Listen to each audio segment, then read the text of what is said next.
Well, it's only a bit of fun, he said to himself, faintly conscious that to common sense there was something lacking, and still more obviously something redundant in the nature of this girl who had drawn him to her, which made it necessary that he should assert mere sportiveness on his part as his reason in seeking her. Something in her quite antipathetic to that side of him which had been occupied with literary study and the magnificent Christminster dream. It had been no Vestal who chose that missile for opening her attack on him. He saw this with his intellectual eye just for a short, fleeting while, as by the light of a falling lamp one might momentarily see an inscription on a wall before being enshrouded in darkness. And then this passing discriminative power was withdrawn, and Jude was lost to all conditions of things in the advent of a fresh and wild pleasure, found a new channel for emotional interest hitherto unsuspected, though it had lain close beside him. He was to meet this enkindling one of the other sex on the following Sunday. Meanwhile, the girl had joined her companions, and she silently resumed her flicking and sousing of the chitterlings in the pellucid stream. "Catchton, my dear?" laconically asked the girl called Annie. "I don't know. I wish I had thrown something else than that," regretfully murmured Arabella. "Lord, he's nobody, though you med think so. He used to drive old Drusilla Fawley's bread cart out at Mary Green till he prenticed himself at Averstone. Since then he's been very stuck up and always reading. He wants to be a scholar, they say." "Oh, I don't care what he is or anything about un. Don't you think it, my child." "Oh, don't he? You needn't try to deceive us. What did you stay talking to him for if you didn't want un? Whether you do or whether you don't, he's as simple as a child. I could see it as you courted on the bridge with that piece of the pig hanging between ye. What a proper thing to court over! Well, he's to be had by any woman who can get him to care for her a bit if she likes to set herself to catch him in the right way." 7. The next day, Jude Fawley was pausing in his bedroom with the sloping ceiling, looking at the books on the table, and then at the black mark on the plaster above them, made by the smoke of his lamp in past months.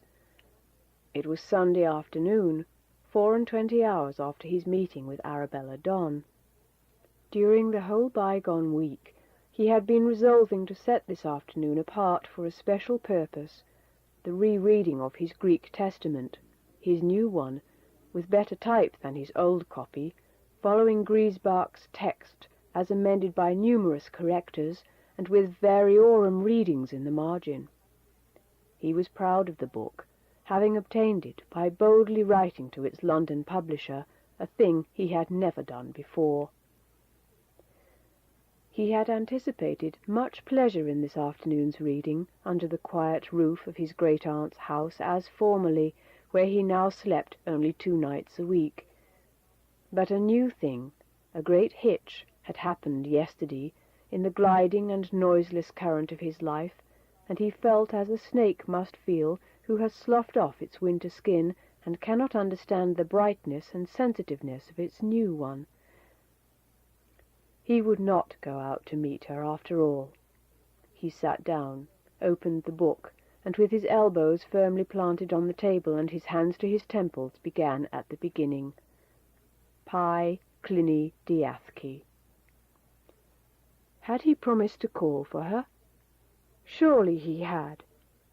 She would wait indoors, poor girl, and waste all her afternoon on account of him.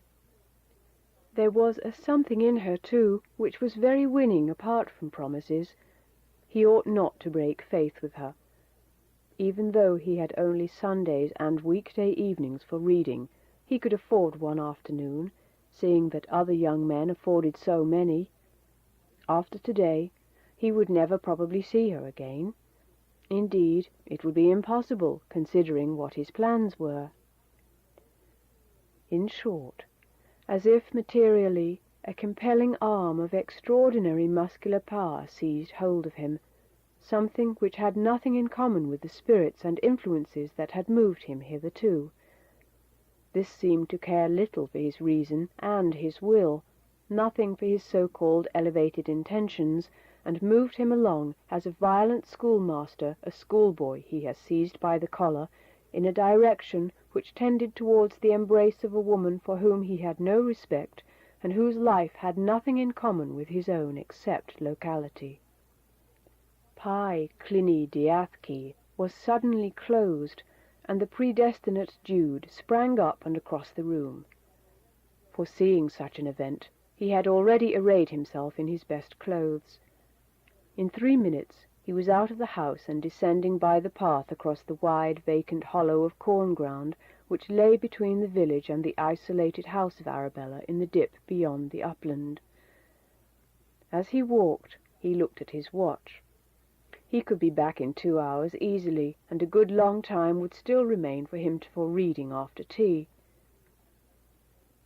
Passing the few unhealthy fir trees and cottage where the path joined the highway, he hastened along and struck away to the left, descending the steep side of the country to the west of the brown house. Here, at the base of the chalk formation, he neared the brook that oozed from it, and followed the stream till he reached her dwelling. A smell of piggeries came from the back, and the grunting of the originators of that smell. He entered the garden, and knocked at the door with the knob of his stick. Somebody had seen him through the window, for a male voice on the inside said, "Arabella, here's your young man come a-courting. Mizzle, my girl." Jude winced at the words. Courting in such a businesslike aspect as it evidently wore to the speaker was the last thing he was thinking of. He was going to walk with her, perhaps kiss her, but courting was too coolly purposeful to be anything but repugnant to his ideas. The door was opened, and he entered, just as Arabella came downstairs in full walking attire. "Take a chair, Mr. What's-your-name," said her father, an energetic, black-whiskered man, in the same businesslike tones Jude had heard from outside. "I'd rather go out at once, wouldn't you?" she whispered to Jude. "Yes," said he. "We'll walk up to the brown house and back. We can do it in half an hour." Arabella looked so handsome amid her untidy surroundings that he felt glad he had come, and all the misgivings vanished that had hitherto haunted him. First they clambered to the top of the great down, during which ascent he had occasionally to take her hand to assist her. Then they bore off to the left along the crest into the ridgeway, which they followed till it intersected the high road at the brown house aforesaid, the spot of his former fervid desires to behold Christminster, but he forgot them now. He talked the commonest local twaddle to Arabella, with greater zest than he would have felt in discussing all the philosophies with all the dons in the recently adored university, and passed the spot where he had knelt to Diana and Phoebus, without remembering that there were any such people in the mythology, or that the sun was anything else than a useful lamp for illuminating Arabella's face.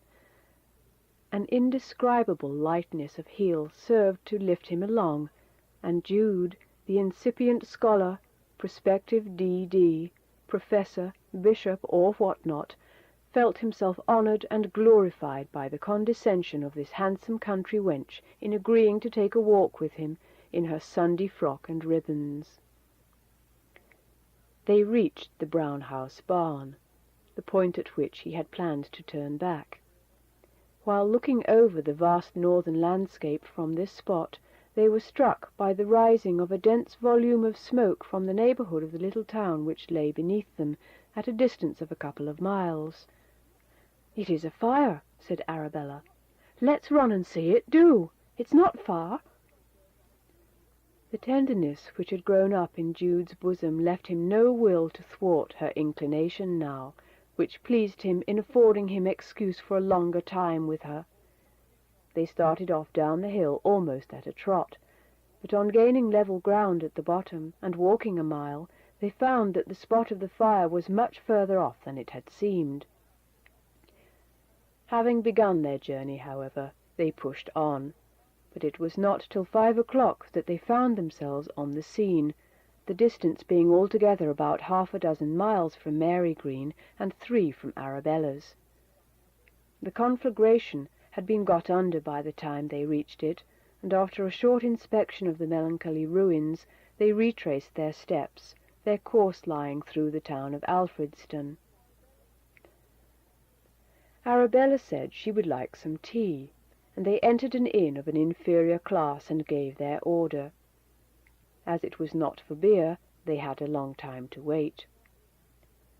The maidservant recognized Jude, and whispered her surprise to her mistress in the background, that he, the student, who kept hisself up so particular, should have suddenly descended so low as to keep company with Arabella. The latter guessed what was being said, and laughed as she met the serious and tender gaze of her lover, the low and triumphant laugh of a careless woman who sees she is winning her game.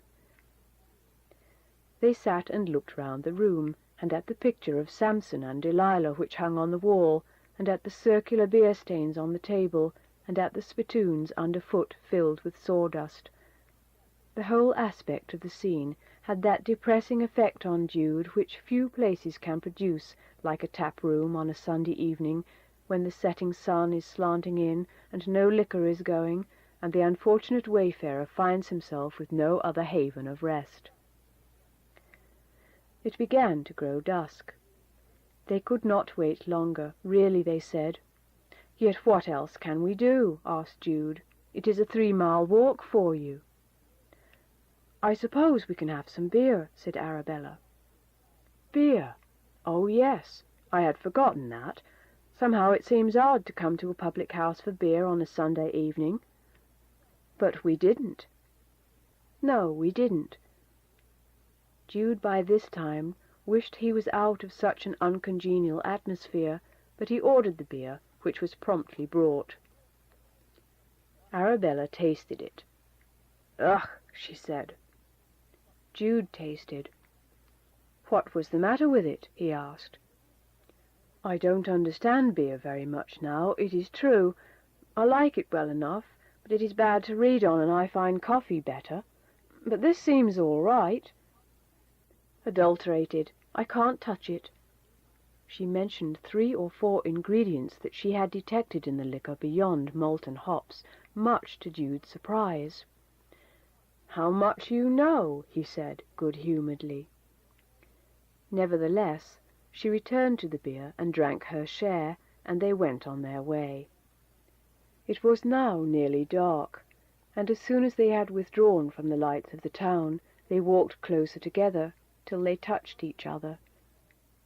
She wondered why he did not put his arm round her waist, but he did not. He merely said what to himself seemed a quite bold enough thing. "Take my arm."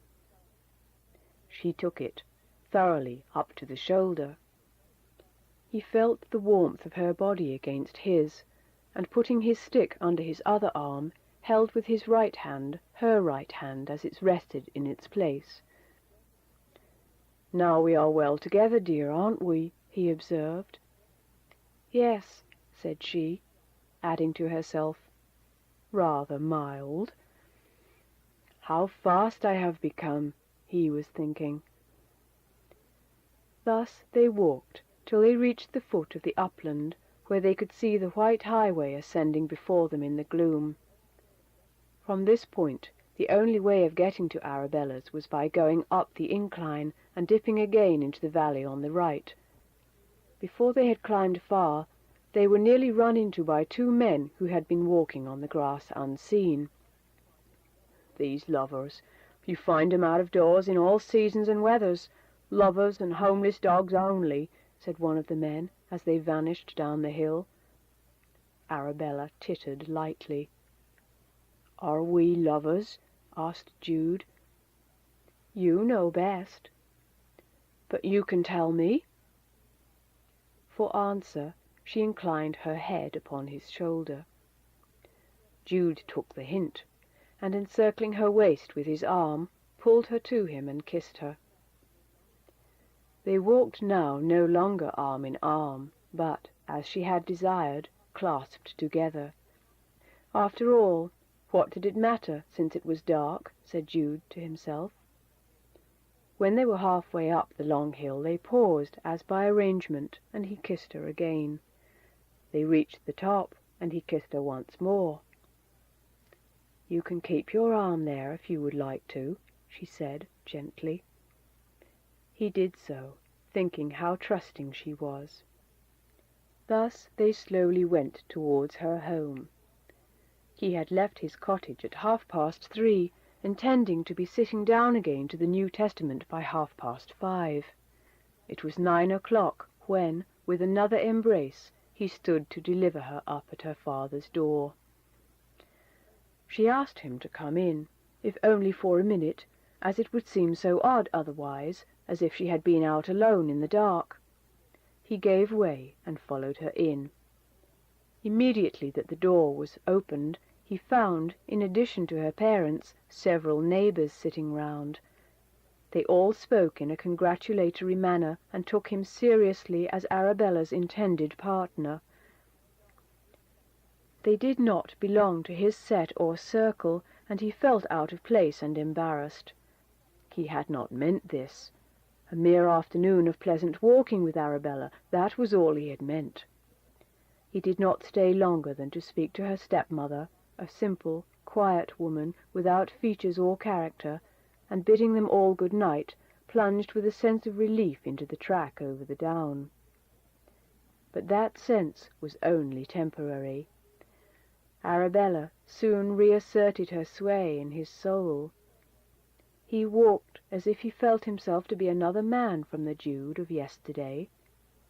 What were his books to him? What were his intentions, hitherto adhered to so strictly as to not wasting a single minute of time day by day? Wasting. It depended on your point of view to define that. He was just living for the first time, not wasting life. It was better to love a woman than to be a graduate, or a parson, aye, or a pope. When he had got back to the house, his aunt had gone to bed, and a general consciousness of his neglect seemed written on the face of all things confronting him. He went upstairs without a light, and the dim interior of his room accosted him with sad injury. There lay his book, open, just as he had left it, and the capital letters on the title page regarded him with fixed reproach in the grey starlight, like the unclosed eyes of a dead man. Pi Clini Diathchi. Jude had to leave early next morning for his usual week of absence at lodgings, and it was with a sense of futility that he threw into his basket upon his tools and other necessaries the unread book he had brought with him. He kept his impassioned doings a secret almost from himself. Arabella, on the contrary, made them public among all her friends and acquaintances. Retracing by the light of dawn the road he had followed a few hours earlier under the cover of darkness, with his sweetheart by his side, he reached the bottom of the hill, where he walked slowly and stood still. He was on the spot where he had given her the first kiss. As the sun had only just risen, it was possible that nobody had passed there since. Jude looked on the ground and sighed. He looked closely, and could just discern in the damp dust the imprints of their feet as they had stood locked in each other's arms. She was not there now, and the embroidery of imagination upon the stuff of nature so depicted her past presence that a void was in his heart which nothing could fill. A pollard willow stood close to the place, and that willow was different from all other willows in the world. Utter annihilation of the 6 days which must elapse before he could see her again as he had promised would have been his intensest wish if he had had only the week to live. An hour and a half later, Arabella came along the same way with her two companions of the Saturday. She passed unheedingly the scene of the kiss and the willow that marked it, though chattering freely on the subject to the other two. "And what did he tell 'ee next?" "Then he said," and she related almost word for word some of his tenderest speeches. If Jude had been behind the fence, he would have felt not a little surprised at learning how very few of his sayings and doings on the previous evening were private. "You've got him to care for 'ee a bit, nation if you han't," murmured Annie, judicially. "It's well to be you." In a few moments Arabella replied, in a curiously low, fierce tone of latent sensuousness, "I've got him to care for me, yes. But I want him to more than care for me. I want him to have me, to marry me. I must have him. I can't do without him. He's the sort of man I long for. I shall go mad if I can't give myself to him altogether. I felt I should when I first saw him. As he is a romancing, straightforward, honest chap, he's to be had, and as a husband if you set about catching him in the right way." Arabella remained thinking a while. "What med be the right way?" she asked. "Oh, you don't know, you don't," said Sarah, the third girl. "On my word, I don't. No further, that is, than by plain courting and taking care he don't go too far." The third girl looked round at the second. "She don't know. 'Tis clear she don't," said Annie. "And having lived in a town too, as one may say. Well, we can teach 'ee summat then, as well as you us." "Yes, and how do you mean, a sure way to gain a man? Take me for a innocent, and ha' done wi' it." "As a husband." "As a husband." "A countryman that's honourable and serious-minded, such as he. God forbid that I should say a soldier or sailor or commercial gent from the towns, or any of them that be slippery with poor women. I'd do no friend that harm." "Well, such as he, of course." Arabella's companions looked at each other, and turning up their eyes in drollery, began smirking. Then one went up close to Arabella, and although nobody was near, imparted some information in a low tone, the others observing curiously the effect upon Arabella. "Ah," said the last named slowly, "I own I didn't think of that way. But suppose he isn't honourable, a woman had better not have tried it. Nothing venture, nothing have. Besides, you make sure that he's honourable before you begin. You'd be safe enough with yours. I wish I had the chance. Lots of girls do it, or do you think they'd get married at all?" Arabella pursued her way in silent thought. "I'll try it," she whispered, but not to them. 8. One week's end. Jude was as usual walking out to his aunt's at Mary Green from his lodgings in Alfredston, a walk which now had large attractions for him quite other than his desire to see his aged and morose relative. He diverged to the right before ascending the hill, with the single purpose of gaining, on his way, a glimpse of Arabella that should not come into the reckoning of regular appointments. Before quite reaching the homestead, his alert eye perceived the top of her head moving quickly hither and thither over the garden hedge. Entering the gate, he found that 3 young unfattened pigs had escaped from their sty by leaping clean over the top, and that she was endeavouring, unassisted, to drive them in through the door which she had set open.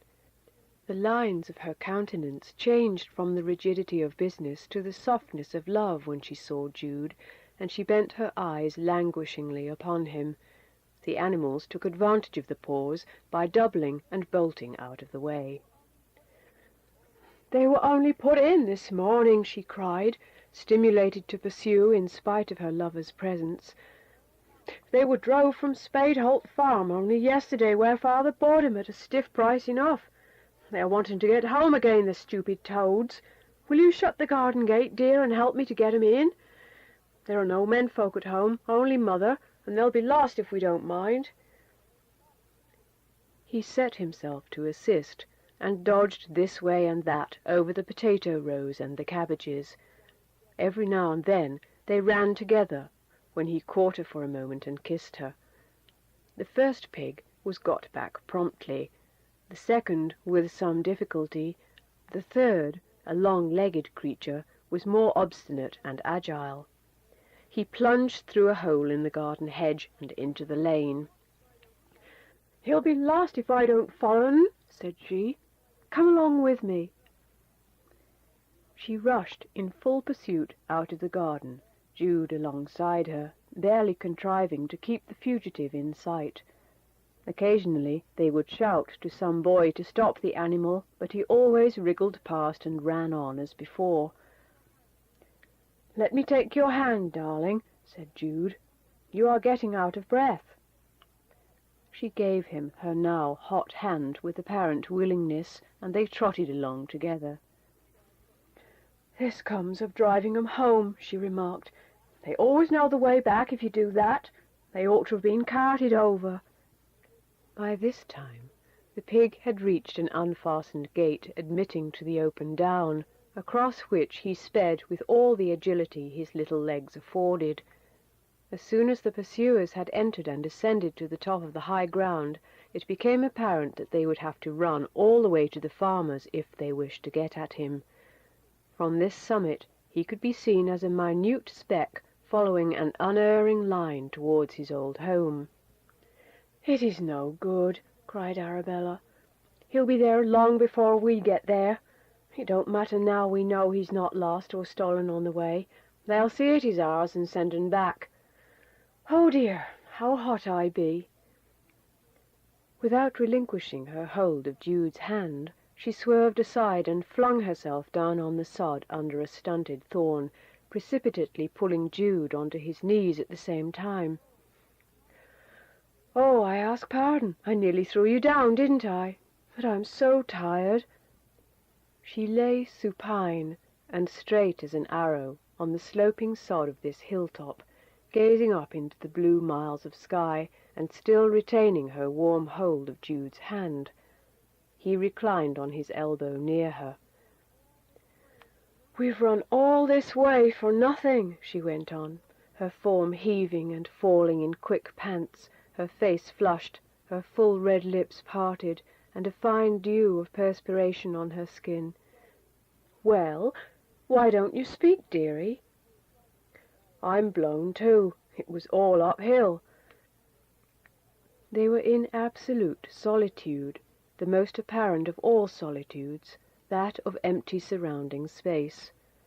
Nobody could be nearer than a mile to them without their seeing him. They were, in fact, on one of the summits of the county, and the distant landscape around Christminster could be discerned from where they lay. But Jude did not think of that then.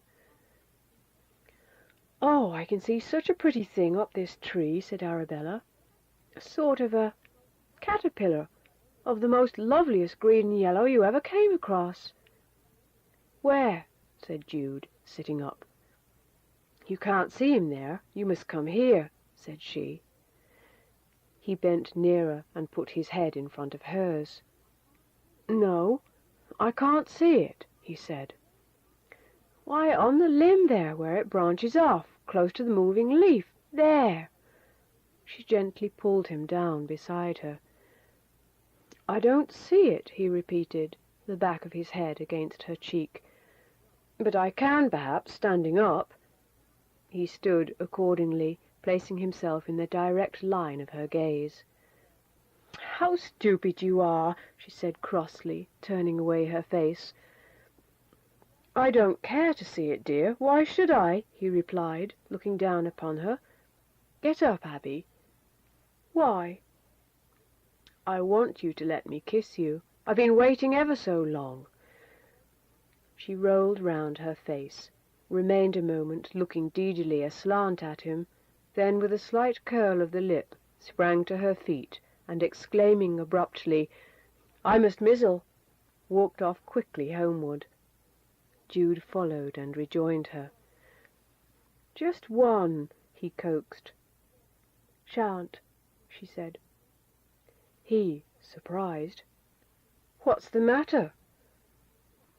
She kept her two lips resentfully together, and Jude followed her like a pet lamb till she slackened her pace and walked beside him, talking calmly on indifferent subjects, and always checking him if he tried to take her hand or clasp her waist.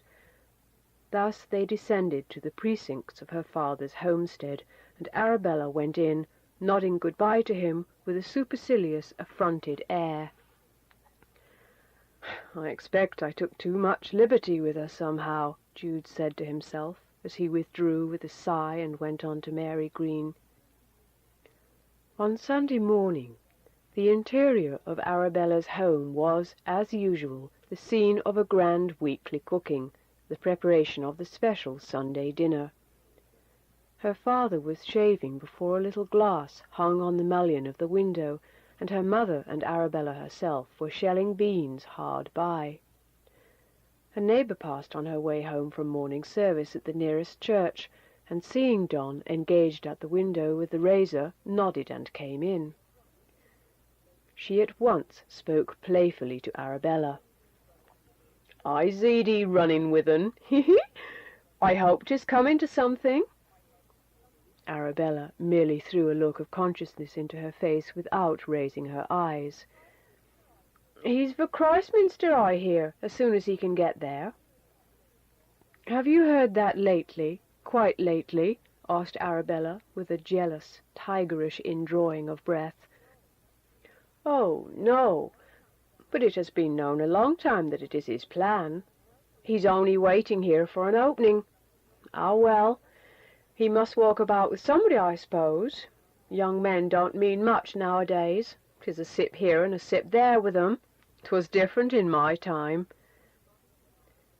When the gossip had departed, Arabella said suddenly to her mother, "I want you and father to go and inquire how the Edlins be this evening after tea. Or no, there's evening service at Fensworth. You can walk to that." "Oh, what's up tonight, then?" "Nothing. Only I want the house to myself. He's shy, and I can't get him to come in when you are here. I shall let him slip through my fingers if I don't mind, much as I care for him." "If it is fine, we med as well go, since you wish." In the afternoon, Arabella met and talked with Jude, who had now for weeks ceased to look into a book of Greek, Latin, or any other tongue.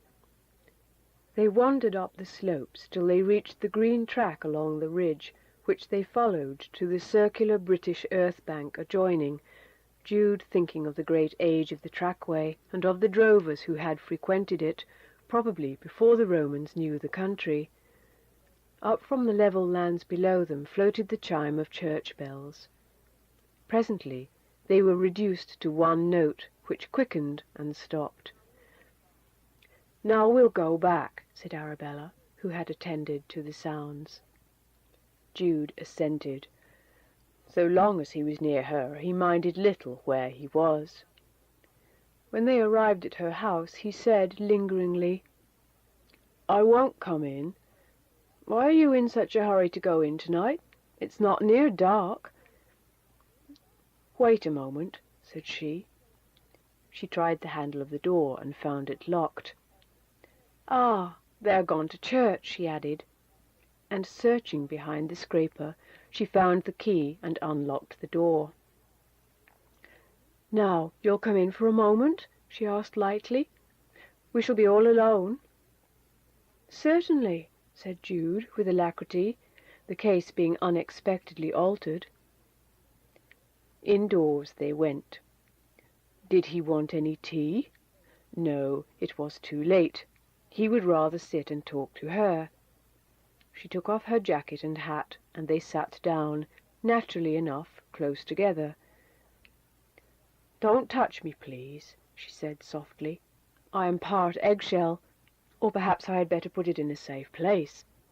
She began unfastening the collar of her gown. "What is it?" said her lover. "An egg, a cochin's egg. I am hatching a very rare sort. I carry it about everywhere with me, and it will get hatched in less than 3 weeks." "Where do you carry it?" "Just here." She put her hand into her bosom and drew out the egg, which was wrapped in wool, outside it being a piece of pig's bladder in case of accidents. Having exhibited it to him, she put it back. "Now mind you don't come near me. I don't want to get it broke and have to begin another."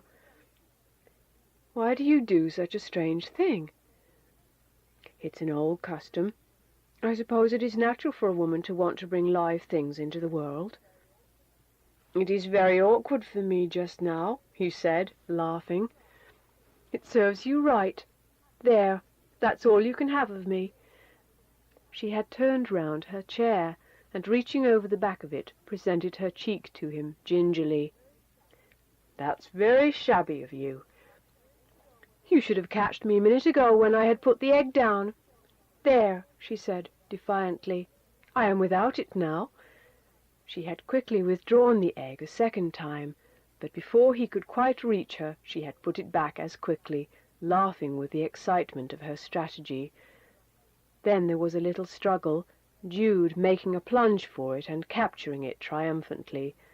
Her face flushed, and becoming suddenly conscious, he flushed also.